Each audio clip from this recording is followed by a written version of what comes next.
Hello দর্শক বন্ধুরা, হাসি খুশির ব্লগে আপনাদের সকলকে স্বাগত জানাই। আজ আমি একদমই নতুন একটি রেসিপি নিয়ে হাজির হয়েছি। ফরিদপুরের এই রান্নাটি খুবই জনপ্রিয়, সেই রান্নাটি আজ আমি আপনাদের দেখাচ্ছি।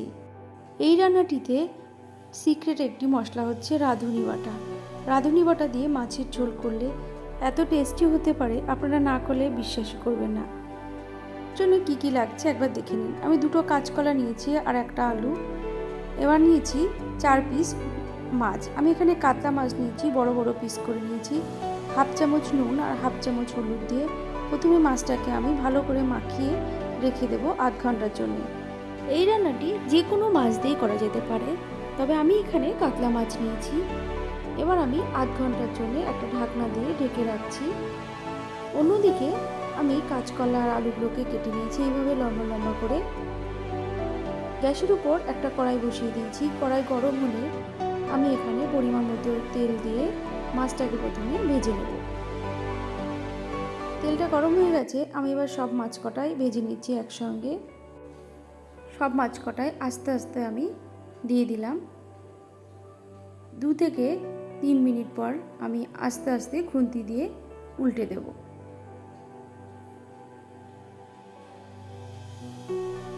মাছটা ভাজা হতে থাকুক, অন্যদিকে আমি একটা মশলা তৈরি করে নিই। মিক্সার গ্রাইন্ডার বাটির মধ্যে 1 চামচ রাঁধুনি, আমি একটা বড় সাইজের 1 চামচ রাঁধুনি দিলাম। 4 টুকরো আদা, হাফ চামচের মতো জিরে দিলাম, আর দিলাম কাঁচা লঙ্কা 4টে। লঙ্কাটা অবশ্যই আপনার পছন্দ মতো দিতে হবে। এবার একটা মিহি পেস্ট তৈরি করে নিলাম, এই দেখুন। অন্যদিকে মাছের 1 পিঠ হয়ে গেছে, এবার আমি উল্টে দিচ্ছি।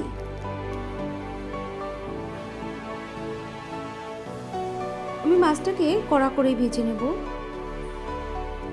এখনো হয়নি, উল্টে দিয়ে আবার 1 পিঠ ভেজে দিলাম। এবার হয়ে গেছে, এবার আমি তুলে নিচ্ছি। মাছগুলো তোলা হয়ে গেলে আমি এই তেলের মধ্যেই কাঁচকলা আর আলুটা ভেজে নেব।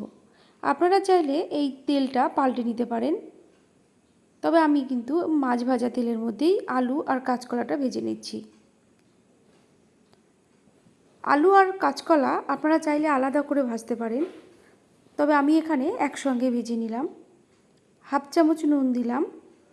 এবার আমি 2 মিনিট ভাজবো, তারপরে আমি অল্প হলুদ দেব। প্রথমেই আমি হলুদ দিলাম না, এবার দিয়ে দিলাম হলুদ। এবার আরও 3 মিনিট ধরে আমি গ্যাসের আঁচটাকে বাড়িয়ে ভালো করে ভেজে নিলাম। ভাজা হয়ে গেছে, এবার আমি আলু আর কলা দুটোই তুলে নিচ্ছি।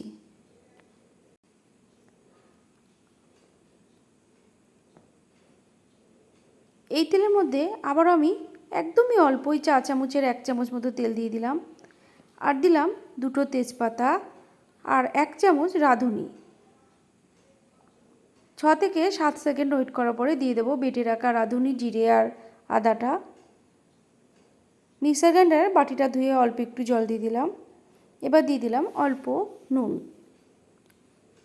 হাফ চামচেরও কম হলুদ। এবার আমি গ্যাসের আঁচটাকে মাঝারি করে আমি এবার মশলাটাকে কষাবো।